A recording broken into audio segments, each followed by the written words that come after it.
Hi guys, Trail Mama here.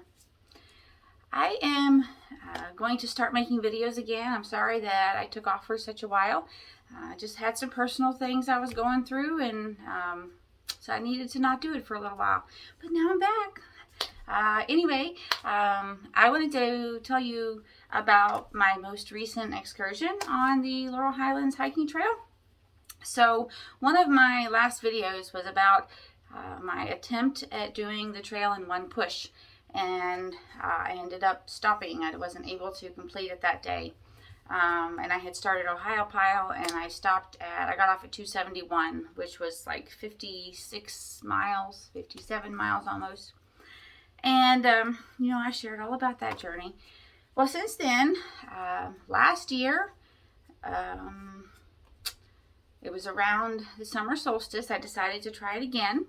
And I did do it the same way. I came from Ohiopyle, and I changed some things. I had decided to, I got up in the morning, I did my normal morning things. I drove out to the trail mid-morning and got started, and did a lot of things right on that trek. There was also a lot of daylight. That was one thing that really hurt me the first time. I wasn't prepared for the amount of darkness that I was going to endure. So last summer, whenever I did this, it was around the summer solstice, so there was a lot of daylight, and that really helped me. And I ended up having a little bit of support. Daniel came and met me around 271 somewhere. He brought me some food and drinks. Up to that point, I had carried everything that I needed and didn't receive any help, but he brought a few things for me, and then he hiked the remainder of the trail with me, and so I completed it that time in 32 hours. I was pretty pleased with that. I was hoping for somewhere between 30 and 36, so I got 32 hours that time, and so I was happy with that. Well, since then, when I did it that time, I was like, I'm never doing this again. I'm not doing this anymore, because it's hard. It is really hard. Anyway, fast forward this year in January, I really began focusing on my health and well-being, and doing some healing, and doing a lot of things that are just good for me and would be good for anyone to do, focusing on my food, and focusing on making sure that I'm putting in good effort with my exercise and all kind of things like that. So that's what I've been doing this year and since January. And this past weekend, 2 weekends ago, Easter weekend, Friday and Saturday were going to be gorgeous, originally when I looked, and it was going to be sunshiny, I think in the 60s, wonderful, like that looked wonderful. And so I was able to switch my Friday job to Thursday, and just double up on Thursday and have 2 Thursday jobs. And so then I had Friday and Saturday to come out and attempt to do the trail again. And this time I decided to go from Seward to Ohiopyle for a couple of reasons. One, I know the trail better that way, just because that's how I normally hike it. And 2, because of at the end, and the Ohiopyle end, I feel like once I get there, I am okay with the elevation change. I'm okay with the going up and the going down. And when I was coming this other direction where it would be more down for the last 5-ish miles, I just was not a fan of that. I really didn't care for going downhill when I was so tired for that length of time. So that was one of the reasons I decided to go the other way. And so this time I decided to, it was going to be no support. I didn't want any support this time. And I just got up in the morning, did my normal morning things at home, and then I came out here on the trail. That was also another reason I wanted to start at the Seward end, because I live closer to that, and that would be less driving time in the morning, meaning I could get on the trail sooner. So I got started around 7 at 7:09. That's what time I was at the 70-mile marker. And it was, I don't know, it just started off so good. Everything was so good. I carried all of my food that I was going to need. I brought several sandwiches that were like it was a seed bread with peanut butter and honey. I brought quinoa that I made at home, so it was just already made. All I had to do was open it up and eat it. I didn't have to prepare it at all. I brought dates. I had some bananas. I had, let me see, I brought a one packaged meal that was just like an open and eat thing, and it was called Loma Pad Thai. And how I decided to eat was just small portions. So like I told you, I made the sandwiches. I only had half a sandwich at a time. I didn't want to eat a whole bunch at one time because I didn't want my stomach to get all funky. So with this Loma thing that I brought, it was kind of like, a meal size. And what I didn't think about was I brought a container or a Ziploc bag to put it in because I knew I wouldn't eat all of it at one time. But then when I got it back out and I was going to have more later, it was just a mess all over the bag. So if I do something like that again, if I use that product again, I would just have it separated out in bags to start with, so I don't have to get back in the same bag because anyway. But I had plenty of food, so there was no problem with that. So anyway, I just brought just some real good things, some real good for me things. And I had electrolyte mix, I had some vitamins, and I just took regular breaks every 5 miles. I took a 5 to 10, sometimes 15-minute breaks. More of them were shorter than longer. And on Friday,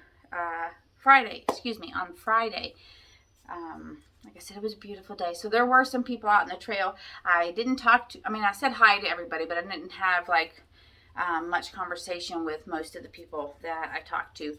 And it was good to see people out. I always love seeing people out. And this is the time of year where people are starting to come out. So that's exciting. Let me see. I broke some personal records on the first day. I got to mile marker 35, so halfway. I got halfway on the trail in 12 hours and I don't remember exactly, 12 hours and 20 minutes, something like that. I have that written down somewhere. And that was a PR. Yes, it was 12 hours and 20 minutes, and that was a PR by an hour and 40 minutes. My previous time of getting to there was 14. So I was super, super excited about that. So I had a really, really, really good pace.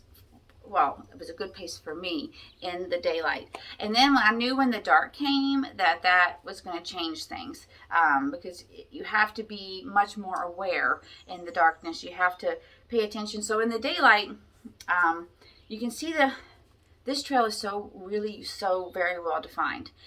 It would be, you could get off of the trail if there was an intersecting trail, but you actually can really tell where the trail is by just looking at the ground out here. But you should look up and see where the blazes are to make sure you're on the right path, because you don't want to be on the wrong one, right? So anyway, in the darkness, you have to be a little bit more aware of that. And I was actually able to identify the trail pretty easy in the darkness, which I was so happy about. And I went through Seven Springs in the dark. I had no problems there. That was one of the places I was a little bit concerned about, because the trail is not as identified in that area. So I just made sure that every place that I knew it was a possibility where there is some kind of intersection, that I was very aware and very focused, and I didn't get sidetracked at all. I didn't get turned around at all. Every time I went to the bathroom, I was very aware of which side of the trail I went on, so when I came back on, I would go the right direction. Something else I did was I also started going to the bathroom kind of somewhat near a mile marker. so that like if I started going the wrong direction, I wasn't that far off. Because if, like if I went to the bathroom at mile 7.5, for example, and then I had passed 8, and then I went back and I passed 8 again when I went the wrong way, that would be a little bit detrimental, going a mile, in the wrong direction, pretty much, for the out and back. So anyway, those were things that I had to think about to make sure that I was going in the right direction.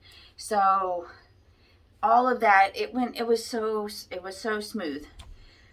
The overnight portion, I did go slower. It wasn't super slow, but it was slower than I had in the daylight, which for a number of reasons. One, I'm getting tired. I normally go to bed at between 9 and 9:30 every night. So I sleep is important. I love sleep. I think it's wonderful. So, and your body gets fatigued, like when you're just doing something hard.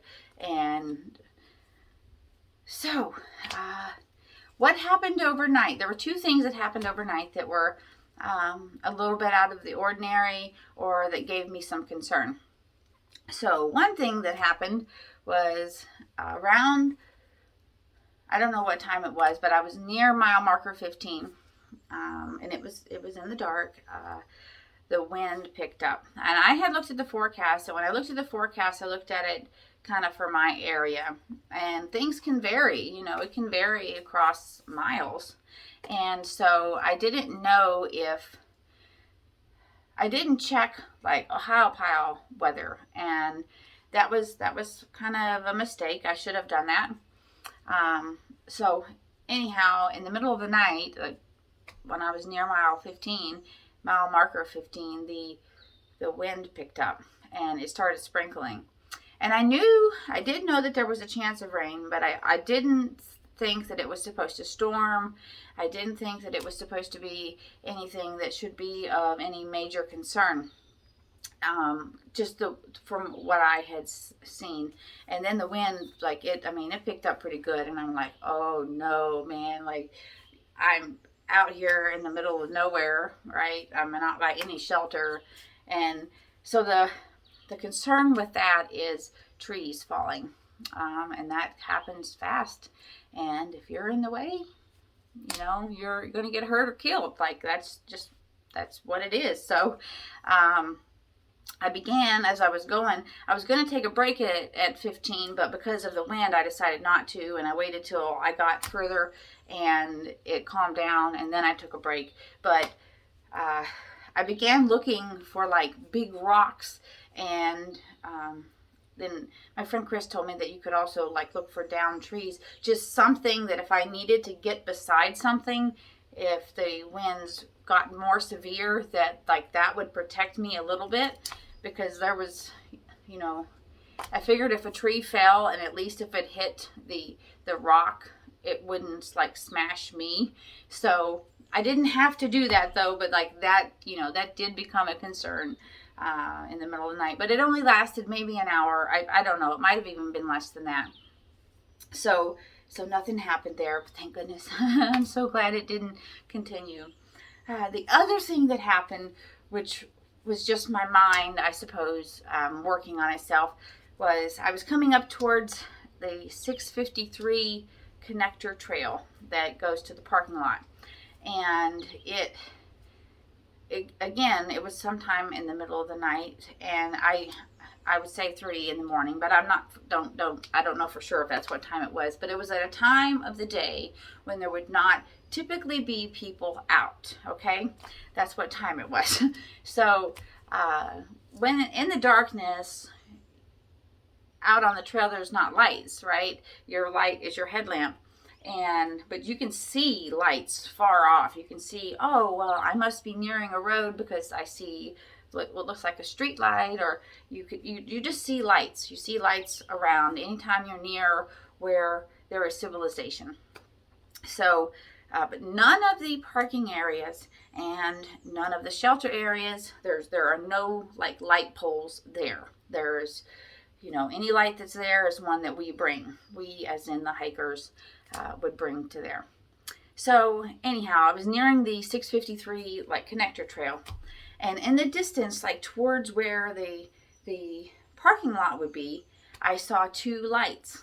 And the lights were not headlights, and it was, there's no light as far as I know. But right now when I'm saying this, there is that cross-country ski area up there. I wonder if there's lights on that. I don't know. Anyway, I saw two lights in that direction, and they, to me, look like headlamps.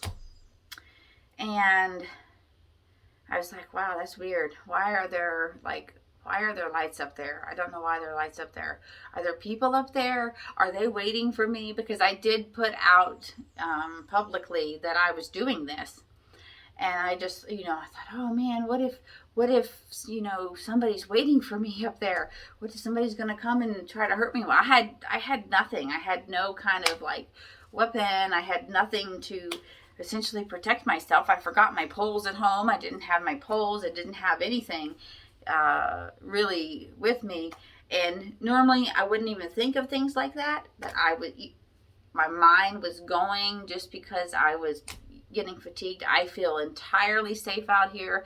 I've never had there's never been any kind of encounter that I've, feared for anything. Generally that's not what's going to happen. It's just, like I said, I was fatigued, I was tired, I saw these lights, and as you're walking on the trail, it like weaves back and forth, so every time I would look around, like the lights looked like they were in a different place, which they probably were not. They probably were in the same place, but just because of where I was, it looked different, right? So I got my keys out of my pack, and I held them in my hand, and with the metal part sticking out here, because if I had nothing else, I was like, I would protect myself as good as I could with keys. So there you go, ladies. That is something that if somebody ever is trying to hurt you, and you have your keys, right here, here, eyeballs, ears, the goal is not to kill somebody, it is to get away. And if you hit somebody in a place that will stop them for a moment, you can get away. So anyway, but it was nothing. I walked for about, 15 minutes with my keys in my hands, and I'm like, this is stupid.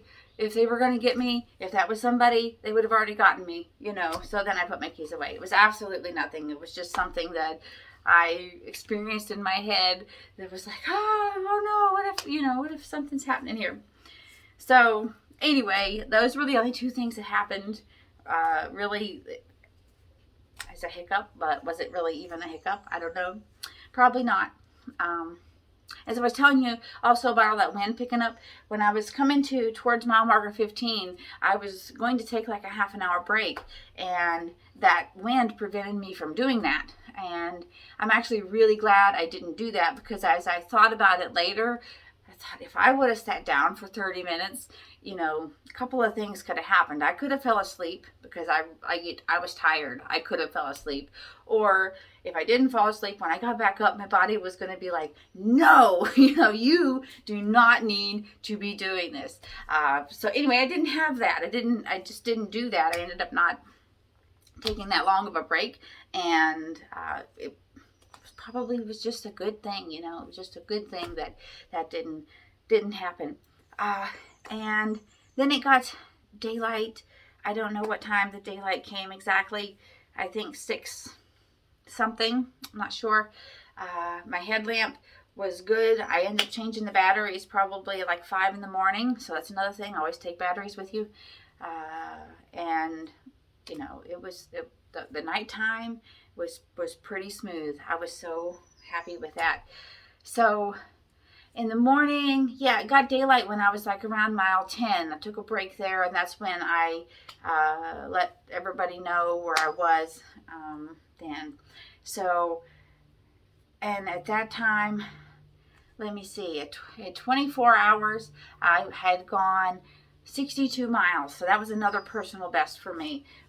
So that was so exciting. And the reason I'm telling you that is because when you're doing these things that are really hard, and it's like, is it ever going to end? You have to like lift yourself up in little ways, in whatever little way you can find. And so any little victory is like, yes, I did this. I got this far. Whatever.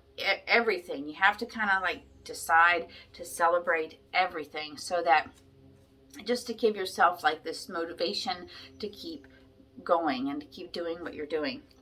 So my friend Hillary was going to be my ride back to my car, and she decided to come and park at Ohiopyle, and then she walked towards me after I had let her know where I was at in the morning.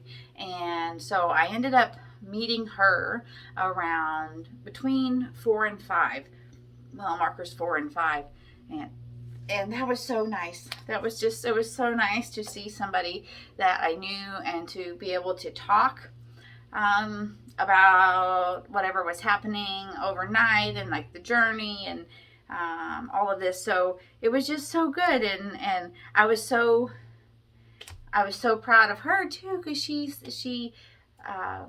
was willing to do that, to do that for me. And sorry, I'm getting a phone call, but I'm not going to answer it. I'll call them right back as soon as I'm done here, because I'm almost finished.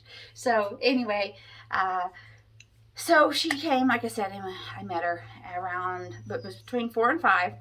And then, so, that's the hardest part for me was actually the hill going downhill with mile marker number 7. That's the biggest hill on the whole trail, or the steepest hill anyway, on the whole trail. And my left knee was hurting like it did. It was like, you shouldn't be doing this. It probably wouldn't have been hurting if I would have had my poles. That's what I think. The reason I didn't have my poles was I forgot to put them in my car. I normally would use my poles on a trek like that. I use my poles when I go backpacking. If I'm just doing a shorter day hike, I don't generally use them, but for a long hike, I should have had them. And I highly recommend them. I highly recommend them for people who are just starting. They're a good thing. They do help protect your joints, so I highly recommend poles. Walmart poles are just fine. Nothing wrong with Walmart poles. I actually have a pair of Walmart poles that I use somewhat regularly. So, anyway. So we finished at 10:35. So that was so exciting. That was so exciting because I was hoping for this journey to be 30 hours or under. And I beat that by a lot, or what I would consider a lot anyway. I got 27 hours and 26 minutes, and that was so huge. So like I PR'd that by 4 hours and 34 minutes in less than a year. So, what I'm doing is working. How I'm trying to help myself by paying attention to my nutrition and by exercising and doing all these things it's going in the right direction, and I was just super happy about that. So my feet were really good. I didn't have any problems with my feet. I didn't have any blisters. They did get wet a little bit in there. Most of the trail was really, really good. The trail conditions were really, really good. There was a little bit of squishy. No big deal. I've been on the trail where it's been like 60 miles of the trail was squishy or pouring or like running water. So, it was so great that it was just great. It was so great. So something I will do different next time. One of the things I will do is bring an extra pair of socks, because I would have liked to have traded socks out every time I took a break. Every time I took a break, I did take my socks and shoes off and empty anything that was in there out. But if I would have had another pair of socks, that's one thing I would have done just to help. I don't know. I mean, it didn't hurt anything really, but if the trail would have been wetter, I don't know. It just would be a good idea to do that. The only other thing that happened, I did experience some chafing, and that could be easily remedied by having something like Desitin or A&D ointment or something like that, or Body Glide or whatever. I didn't carry that. I don't often have problems with that. I do normally have problems with that when I'm going a long way. So I do need to add that into my bring this next time little notes, right? And I will also bring my trekking poles when I do it again. So I hope to eventually get down under 24 hours. Whether that'll be next year, I don't know. I don't know when it'll be, but whatever. And even if I don't, it's fine. That's just a goal, right? It's just a goal. So the reason I guess I really want to share this with you is because, all of this with you, is because some years ago, I couldn't even imagine walking a mile. Why would anybody do that? That was kind of my thinking. And I remember the first person that I personally knew that was going to run a 5K, and I said two things. One, why would you run 3 miles? And two, why would you pay to run 3 miles? But I couldn't imagine. I couldn't fathom going that distance on your feet. That's just where I was. I was not a healthy person. I was overweight. I was not taking care of myself. I didn't know any better. I mean, that's going to sound completely ridiculous, but I didn't. I wasn't in a circle of people that gave me any idea that there was a different life other than that. And thankfully, some things happened that I began to see otherwise. I began to see life differently, and I began to understand my role in my children's lives. And so one thing at a time, one thing at a time has each little step has brought me to where I am. So, I began with walking at the soccer field before soccer practice because I didn't want anybody to see me because I might fall. Like, that's where I started. I literally started just walking around the soccer field. And, now I am doing this. I'm doing big things for me. Maybe not big things for everybody, but big things for me. So I just want to encourage you, if you have any kind of desire, if you have any kind of dream, any kind of inkling that you could potentially do something that maybe seems way out of your reach right now, like, don't count that out. Don't count it out. Don't just in the realm of things, it is don't worry about yesterday. Don't worry about what everybody else is doing. When you're thinking about your journey, make the next right move. That's all you got to do. The next right move. Whatever the next right move is, make that. And all those right moves add up eventually. And they're adding up right then, but sometimes you can't see it. Sometimes it's like, why am I doing this? It's like, why am I eating better and I'm still not losing any weight? But you don't know what else is happening in your body. Your body is healing and it's getting better, and it is working. So don't give up on yourself. Make the next right move, okay? Anyway, guys, I will be doing some videos a little bit more regularly now, and sharing some. It's probably going to be really basic information about backpacking for a while, and about hiking, because I've learned that kind of information does need to get out there, just to help people have a better experience, because out here is awesome. Out here is wonderful, and out here has changed my life, and I'm sure it can change lots of people's lives too. Anyway, much love, guys. I hope that you're all doing well, and take care. Bye now.